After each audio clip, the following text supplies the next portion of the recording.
Saya Ya, sudah dengar. Tadi saya dikirimin video tentang pernyataan Ibu Irma Suryani Caniago, anggota DPR RI dari fraksi Partai Nasdem. Beliau teman baik saya. Nah, bahkan di situ ada pembicaraan yang menarik.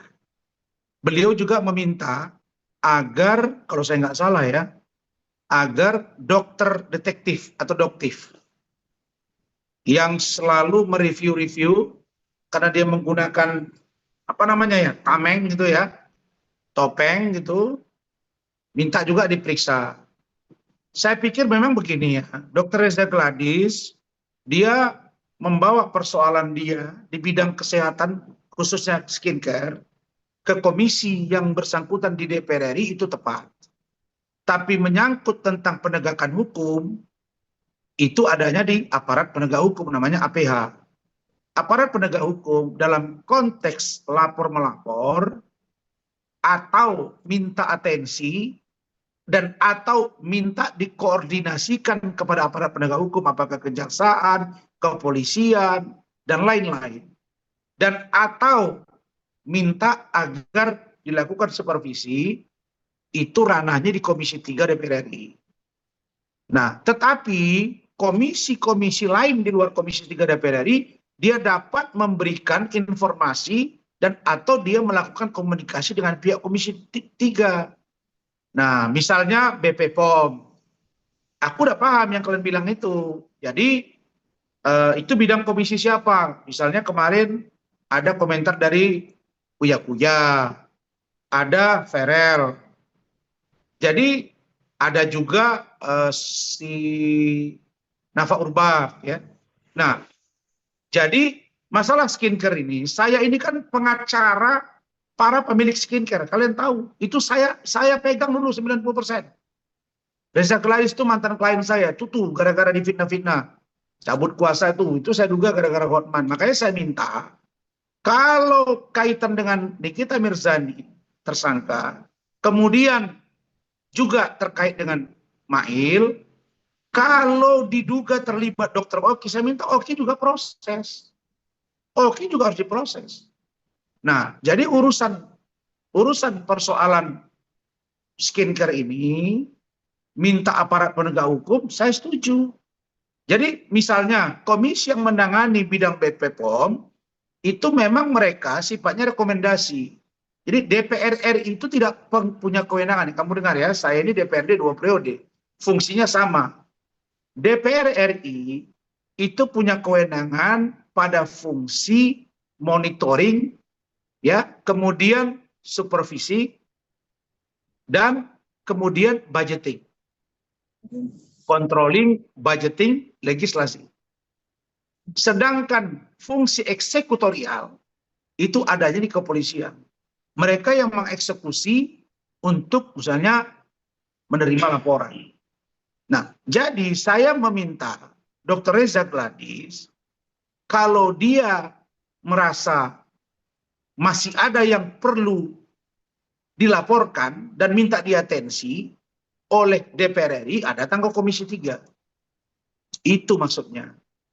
Nah, jadi kalau saya melihat begini, sejak ribut urusan eh, klinik kecantikan ini, saya pernah berdiskusi dengan Dr. Tompi, itu teman baik saya. Bahkan saya pernah post di Instagram saya statement dari Dr. Tompi.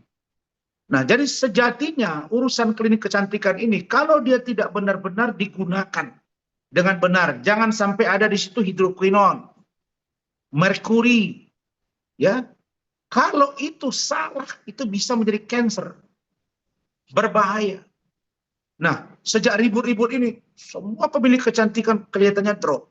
Tapi satu yang saya mau buka, para pemilik kecantikan ini, saya minta, jangan Anda itu money oriented. Jangan orientasinya ke uang. Pemilik kecantikan, gue punya cabang sekian, kekayaan gue sekian, beli rumah sekian. Lah, kalau ada satu masalah pasien, ini harus selesaikan. Nah, bayangin para pemilik kecantikan saling hujat. Yang ini jual ini apa namanya itu biru gitu ya. Kemudian yang ini ada hidroquinon, yang ini ada merkuri. Lah, ini bahaya. Nah, jadi menurut saya BP POM itu harus turun dan bekerja sama dengan aparat penegak hukum lain, kepolisian. Nah, limbahnya tuh periksa tuh. Dokter-dokter yang berpraktek itu ada tidak di situ izin dia untuk berpraktek. Nah, sebab saya duga dulu ada yang tidak dapat izin tapi dia berpraktek di situ.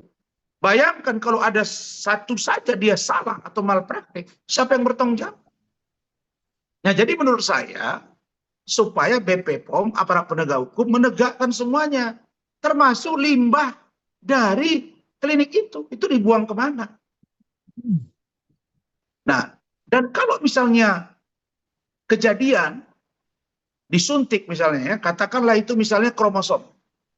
Orang kan hobi kromosom, oh gua disuntik nih biar bening. Itu menurut dokter Tompi, itu disuntik itu bening itu bukan karena jadi putih. Karena ada campurannya di dalam.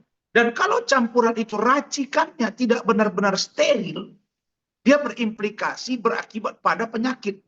Bahkan bisa kanker. Ini berbahaya. Karena itu, menurut saya, tidak saja dilaporkan ke pihak penegak hukum, tapi juga harus di-cross check kebenarannya bahwa semua produk kecantikan itu, krim kah, kromosom kah, atau apapun namanya, itu harus benar-benar steril. Nah, jadi dia harus paralel, penegakan hukumnya jalan, dan seluruh klinik kecantikan dilakukan evaluasi totalitas untuk memastikan bahwa semua produk yang mereka jual itu legal secara kesehatan, tidak mengandung unsur yang berbahaya. Begitu.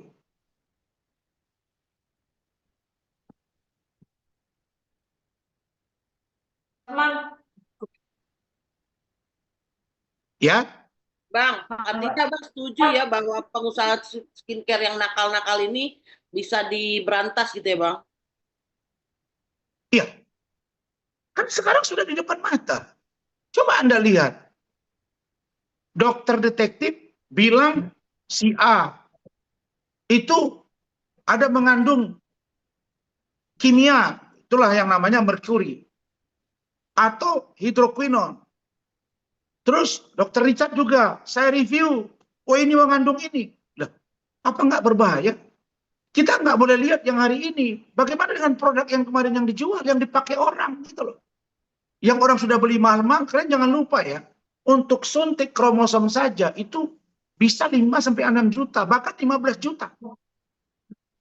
Saya tahu satu orang yang akan melakukan treatment kesehatan bisa sampai 30 juta. Dia punya laser muka, kromosom, krim, malam, siang. Itu semua. Bayangkan kalau itu sudah direview, lalu kemudian ada implikasi negatif dari produk itu. Siapa yang bertanggung jawab dengan orang yang menggunakan itu? Jadi nggak boleh dilihat dong yang hari ini. Harus dilihat tahun berapa ini klinik kecantikan berdiri. Bennings Klinik miliknya Oki misalnya. Cek tahun berapa lu berdiri. Produk lihat di situ limbah, lihat produknya. Itu kan diributkan, ada etiket biru. Heni Sagara misalnya, cek. Lah, sekarang mereka saling hujat. Tapi dokter Richard itu membeli produk kecantikan itu, krim itu dan atau apapun namanya banyak di pabriknya si Heni. Richard juga. Nah, Heni ini klien saya. Richard ini klien saya. Oki klien saya. Reza Gladys klien saya. Benar ini dulu berantem. Nah, sekarang mereka saling hujat. Pertanyaannya, kalau mereka saling hujat terkait produk yang mereka jual, sementara orang sudah pakai masuk ke tubuh orang, siapa yang bertanggung jawab dengan ini semua? Nggak bisa, bos. Makanya harus dilakukan menurut saya audit totalitas, audit forensik. Ini harus dilakukan. Makanya orang harus hati-hati sekarang. Ya, lihat tuh, MS Glow dia tenang aja. Apakah MS Glow sudah jamin 100%? Kita nggak tahu juga. Saya sekarang tidak punya kepentingan apapun, tidak ada vested interest di sini. Bagi saya klinik kecantikan harus benar-benar steril. Mereka menjual produk yang benar-benar baik untuk digunakan oleh para orang-orang yang ingin mempercantik dirinya. Gitu. Jangan besok berujung pada cancer atau mungkin berakibat lain yang itu merugikan. Makanya sudah ribut begini, PP POM itu mesti punya taring. Jangan tidak langsung melakukan eksekusi. Saya pernah mendampingi salah satu pemilik kecantikan di Bandung. Itu didatangi BP POM, kemudian di BAP saya dampingi. Mereka punya fungsi. Tapi kita kan khawatir, jangan-jangan besok ada dugaan misalnya ya, saya nggak menuduh, kong kali kong. Jadi ini kalau ini sudah jadi viral, kita jangan bangga melihat perseteruan Sela Saukia, dia grupnya dengan ini. Kemudian Oki grupnya ini, Doktif grupnya ini. Lah yang punya grup ini semuanya menjual krim, Bos. Menjual produk kecantikan, Bos. Nah pertanyaannya kalau ini menimbulkan penyakit buat pemakai, siapa yang bertanggung jawab? Sesama dokter saling hujat. Aku tanya kamu, gimana menurut kamu itu? Coba. Kamu wartawan, ada 10 sekarang berantem. Berita kamu tuh nggak benar. Oh iya, kamu juga nggak benar. Lah, kalau gitu yang benar yang mana? Iya dong. Jadi yang diuntungkan sekarang orang nggak ribut.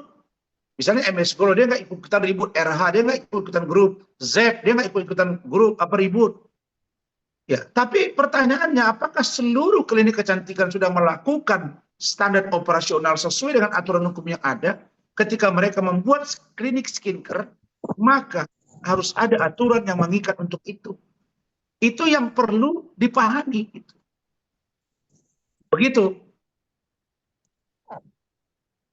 Bang Rasman, berarti kembali ke Nikmir yang sekarang menjadi tersangka. Benar nggak sih dia Polda udah mengambil keputusan padahal dia belum pemanggilan tapi sudah dijadikan tersangka. Menurut kacamata hukum seperti apa sih Bang Rasman? Gak ada, itu kan udah pasti, sudah pasti dia diperiksa dulu saksi, kemudian naik CD, baru kemudian tersangka. Nggak pernah itu yang namanya belum diperiksa terus jadi tersangka, nggak pernah. Tapi kan tidak diinfo ke media. Pastilah melalui itu semua, itu kan bisa lihat Fadel. Makanya saya bilang di awal, jangan coba-coba loncat-loncat. Fadel kalau dia tidak ada fakta yang kuat melibatkan dia melakukan persetubuhan anak di bawah umur dan atau mengetahui yang namanya aborsi dan atau menyuruh aborsi saudara Loli, saya bilang kalau itu buktinya kuat, tersangka. Gue nggak keberatan. Tahan, gue nggak keberatan. Tapi kalau keterangan itu ternyata tidak utuh dan ada dugaan ketidakseimbangan informasi, maka mungkin kami akan mengambil laporan, misalnya melaporkan ke pihak berwajib. Karena keluarga Fadel melihat bahwa ada situasi yang tidak normal di dalam di dalam keterangan yang disampaikan oleh Loli. Itu kecurigaan dari kami selaku tim hukum dan keluarga Fadel sudah bilang, mereka bilang, Om Rasman, kalau begitu kita laporin juga dong Lolinya. Kalau memang dia melakukan aborsi tanggal 10 Mei, maaf 9 Mei, kemudian dia video call dengan Fadel, kemudian dia makan obat, lalu kemudian dia gugur kandungannya. Nah, pertanyaannya, kalau dia di bawah umur, kemudian dia melakukan aborsi, dia bisa kena pidana nggak? Bisa dong. Nah, itu yang sedang kita rumuskan sekarang. Mungkin saya pulang dari Medan, kita buat laporan. Kayaknya begitu deh. Kita akan buat laporan.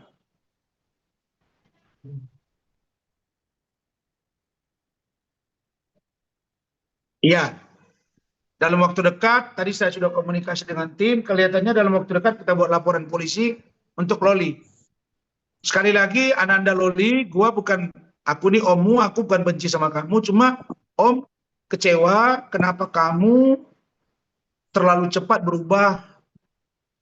Karena kemudian kamu cerita sama om bahwa kamu tuh benci banget sama Nikmir, jangankan sebut nama kamu nggak sebut, jangankan kamu sebut mama atau Ami, sebut nama aja kamu benci, gitu kan? Tiba-tiba kamu berubah kan? Saya tidak pernah membenar perilaku yang melanggar hukum oleh Fadel. Itu titik. Sampai di situ titik, nggak ada koma-koma. Tapi saya juga tidak membenarkan kalau ada keterangan yang direkayasa. Nah, pasca tersangkanya saudara Nikita Mirzani dan atau nanti kalau ternyata dia ditahan setelah dia diperiksa tanggal 3 Maret, karena infonya begitu tadi saya lihat dikirim teman-teman. Jadi saya berharap supaya Ananda Loli Ya, ingat di kata-kata Om Loli, tolong kamu berkata jujur. Keterangan kamu yang kuat kepada Om itu ternyata hari ini berbeda dan akhirnya Fadel masuk penjara. Saya udah ngomong, kalau faktanya kuat, dasarnya kuat, jangankan bela Fadel, gua mundur sama tim. Tapi sekarang kami bingung gitu, kenapa kok keterangannya berubah terlalu cepat gitu. Terus kita telah secara hukum, dia minum pil, dia bilang dia hamil 9 Mei, video callan dengan Fadel, ya kita mesti cek. Harus ada dong bukti audit forensik bahwa pada saat itu ada video call, chattingannya mana, obat yang dia makan apa, dan kalau dia memang betul melakukan aborsi atau menggugurkan, maka dia harus terkena tindak pidana, walaupun dia di bawah umur. Begitu. Bang, balik ke mic.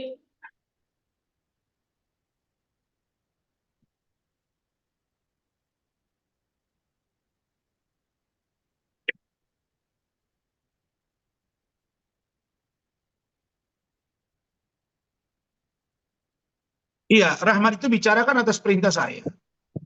Ya memang, saya bilang, Mat, sekarang dulu kan saya bilang sama kalian, kepercayaan Bang Rasmat dengan Fadel gimana? Saya jawab di 50-50 kan. Begitu saya dapat informasi dari UK, United Kingdom, Inggris, Ibu Juliana Fernandez, terus Eda atau Mama Eda juga, telepon, saya lagi di Kuala Lumpur, Malaysia, saya jadikan saksi. Menguatkan bahwa tidak terjadi yang namanya perbuatan cabul anak di bawah umur atau persetubuhan dan aborsi. Nah, ditambah lagi Loli lari dari safe house. Nyari saya. Saya bawa ke Polres. Sampai di situ Nikita Mirzani marah-marah, dia pukul kepala saya. Kemudian saya buat di tempat yang baik, dapat di rumah sakit Polri, VVIP. 8 hari 8 malam. Tiba-tiba dia dibawa ke satu yayasan, sebulan kemudian dia berubah. Lah ini yang jadi pertanyaan kami, ada apa gitu. Kenapa kok secepat itu berubah? Nah, jadi keterangan Loli, keterangan Fadel ya. Saya bilang sama kamu ya, saya jelaskan kemarin. Ketika penyidik akan menetapkan dia tersangka setelah gelar, itu orang tuh ragu. Maksudnya ragu itu mereka duduk di sudut, aku di depan ini diam. Aku lihatin orang ini kok, ya mungkin mereka segan ya ngomong ke saya atau apa, takut saya marah. Saya datangi, kalian kenapa kumpul-kumpul di sini? Bukannya ngomongin aja.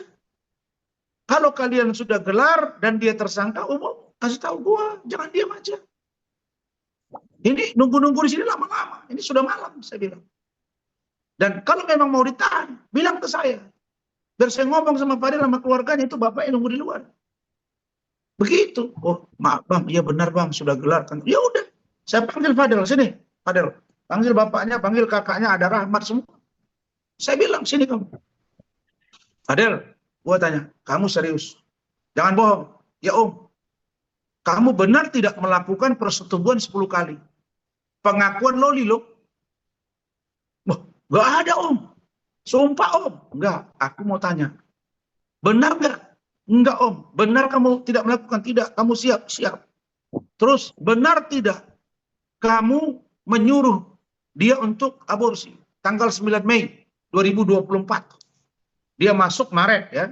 Loli itu datang dari UK 3 Maret 2024. Nah, Maret, April, Mei. Ya, 3 Maret, kemudian 3 April, setengah bulan. 3 Mei, ya, kemudian Maret, April, Mei. Berarti 2 bulan. 9 Mei, dia hamil. Hamil, kalau dilihat dari kedatangan dia, 3 Maret. Katakanlah 3 Maret itu, mohon maaf ini, diduga mereka melakukan hubungan badan. Berarti Maret, 3 Maret, kemudian 3 April. Harusnya dia nggak menstruasi lagi 3 Maret itu, 3 April. 3 April 3 mens, berarti tidak lagi mens, artinya dia sudah hamil. Nah, kalau kita hitung 9 Mei, maka 2 bulan. Paling kuat dia 2 bulan. Hamil. Kalau 2 bulan, nggak mungkin kelihatan perutnya gitu. Jadi kalau kita kaitkan dengan postingan Instagram yang menggambarkan Loli seolah-olah perutnya membesar, kemudian mengecil, kan itu yang disampaikan oleh NM kan dengan Simail, dengan Siolo juga.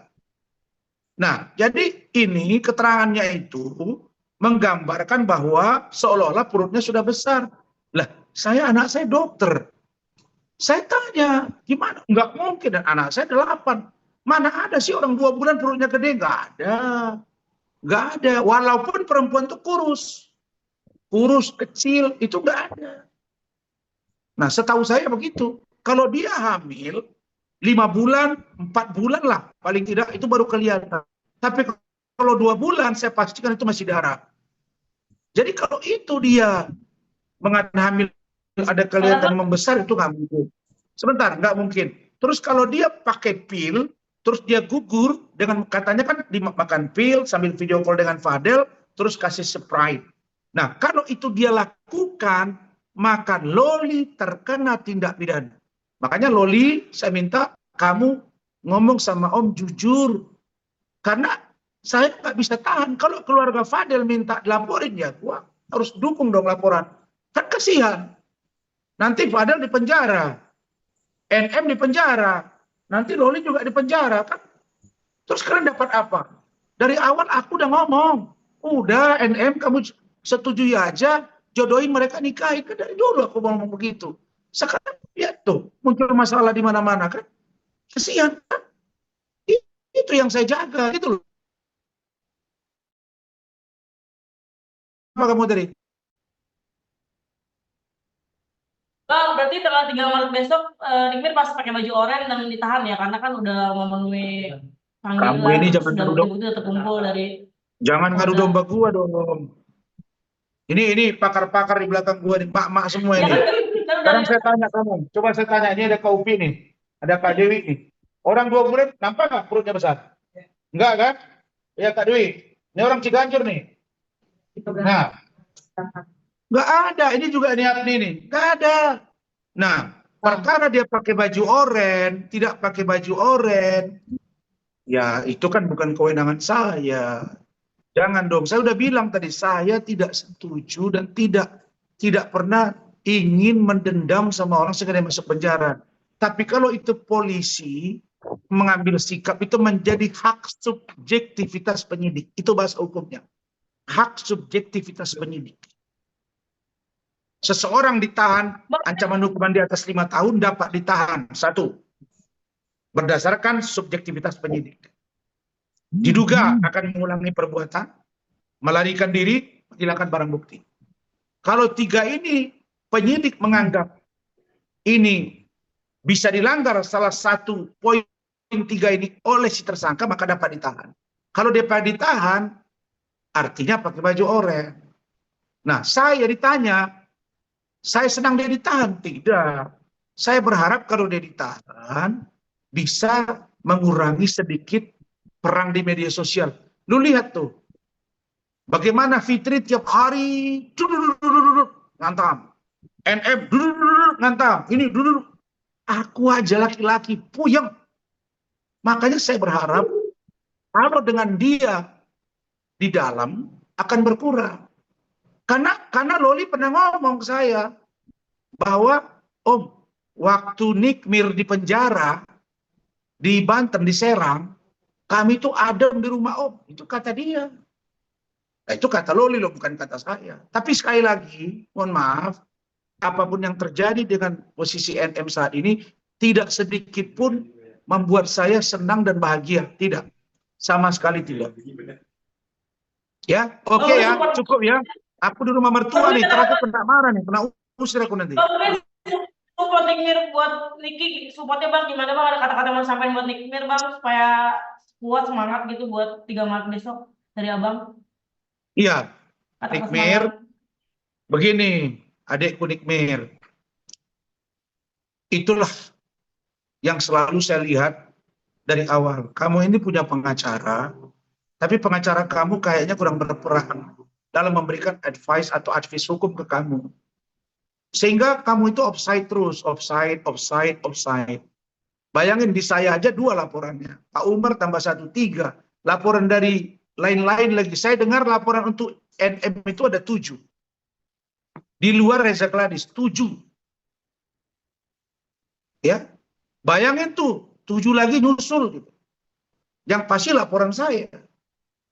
Saya bisa maafkan dalam pengertian secara manusiawi. Tapi anak saya nggak terima, istri saya nggak terima. Gimana? Nggak mau dong ya, apalagi dokter Rizka, dokter Anggi, nggak mau. Nah ini saya umumin ya, besok anak saya, Anggita, hari Sabtu dia ujian kompetensi. Insya Allah lulus, selesai, dia cum laude, resmi, dan akan masuk, selesai kuasnya besok, dia akan masuk internship. Dokter Rizka, bulan 5 selesai, masuk spesialis. Kira-kira begitu. Maksud saya bukan pamer-pameran, tidak. Saya selalu diskusi dengan anak saya yang dokter ini terkait dengan aborsi dan lain-lain. Nah kalau Nikmir, dia besok pakai baju oranye atau tidak, saya tidak punya kewenangan. Karena itu ada di ranah penyidik. Cuma nasihat saya, Nikmir, tolonglah kurangi, jangan lagi serang kiri kanan. Lihat, aku nih abang kamu. Kalau marah kita marah, saya marah-marah. Sampai di Mahkamah Agung, sampai di pengadilan.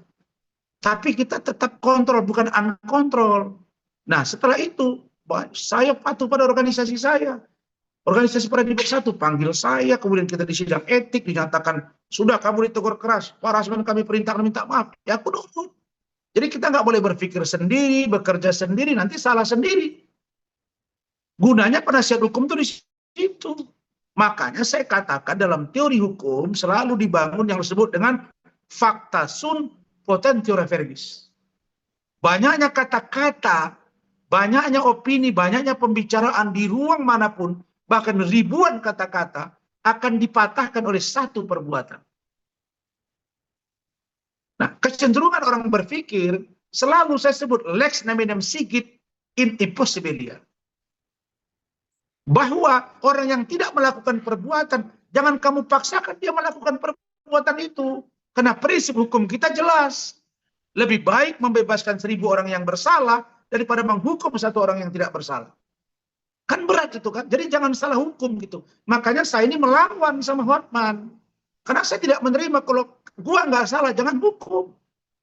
Karena filosofi hukum jelas. Lebih baik membebaskan 1000 orang yang bersalah daripada menghukum satu orang yang tidak bersalah. Paham ya? Jadi itu nasihat saya, Nikmir, kurangi, dengarin. Dengarin pendapat-pendapat hukum. Saya udah bilang dari awal, ini orang offside, ini orang offside. Nah, jadi barangkali itu dari saya. Terima kasih, sampai ketemu lagi. Kalau ada 2-3 pertanyaan, nanti kita lanjut 2 hari lagi. Apalagi aku. Terima kasih banyak, Bang. Satu lagi, Bang. Hah? Satu lagi, Bang. Dari mana nih? Desya dari Grid ID, Bang. Nah, great. Iya, Bang. Yang tadi Abang bilang yang soal Laura 9 Mei, aborsi dan segala macam, itu kan keterangan barunya Laura ya, Bang? Iya, Untuk betul. penegasan itu keterangan barunya Laura di penyidik ya? Iya, betul. Kalau Keterangan untuk, Laura itu, dengarin. untuk Keterangan Laura itu di penyidik, dia memberitahu mereka berhubungan badan 10 kali. Kemudian 9 Mei dia hamil. Kemudian dia telepon Fadel. Fadel bilang, oke, jangan tahu ya keluarga. Fadel kan nggak tahu, dia nggak mau kasih tahu sama papanya, sama kakaknya gitu ya, sama mamanya. Lalu mereka video callan, terus disuruh beli obat. Dimakan obat itu dicampur dengan Sprite. Katanya disitulah langsung terjadi aborsi. Itu pengakuan Loli. Nah pertanyaannya, ada 2 perbuatan. Yang namanya berhubungan intim dengan anak di bawah umur, yes. Ya, bahwa si laki-laki masuk, si perempuan tidak. Urusan berhubungan badan. Tapi urusan aborsi, perbuatan pidana melekat pada pelakunya. Karena nggak mungkin yang aborsi si Fadel, dia laki-laki. Emang yang hamil si Fadel apa si Loli? Kan Loli. Kalau Loli yang hamil, maka dia yang melakukan perbuatan itu dia kena. Itu. Rumus hukumnya begitu. Bang, Nah, tapi Bang, Loli, yang mau melaporkan Laura soal aborsi itu Fadelnya sendiri atau keluarganya, Bang? Atau mungkin keluarga Fadel udah Fadel dan ngomong, Fadel, bersangkutan gitu. Bintang, Martin, Pak Umar. Saya saja yang belum ini, saya saja yang belum, gimana ya, saya berpikir udah deh kita coba hold dulu lah, saya bilang sama Rahmat kan. Tapi kelihatannya makin ke sini, ya sudah nanti di Jakarta, pulang dari sini saya diskusi sama keluarga, ntar kita buat laporan aja, biar berproses hukum aja lah. Mudah-mudahan dengan ini nanti Loli bisa terus terang. Kita kan bingung juga. Loli ini cerita, kamu ada nggak Amir? Enggak. Kamu ada nggak melakukan hubungan? Enggak Om, sumpah dengan Allah Om. Jadi kan kita bingung. Sementara ini nanti sidangnya tertutup, karena ini anak di bawah umur kan? Begitu. Bang, dikit aja Bang, dikit. Artinya kan pihak Abang mau melaporkan Laura atas dugaan aborsi yang terbaru berdasarkan keterangan baru Laura. Tapi bukannya itu menjadi bumerang Bang untuk Fadel, soalnya kan tadi katanya kan Laura disuruh aborsinya oleh Fadel. Loh, Apa gimana? kita kan tidak bilang. Fadel itu mengatakan tidak pernah bertelepon urusan aborsi. Itu clear ketika dia diperiksa. Tidak pernah tahu bahwa Loli itu aborsi. Keterangan Loli kan. Nah, sekarang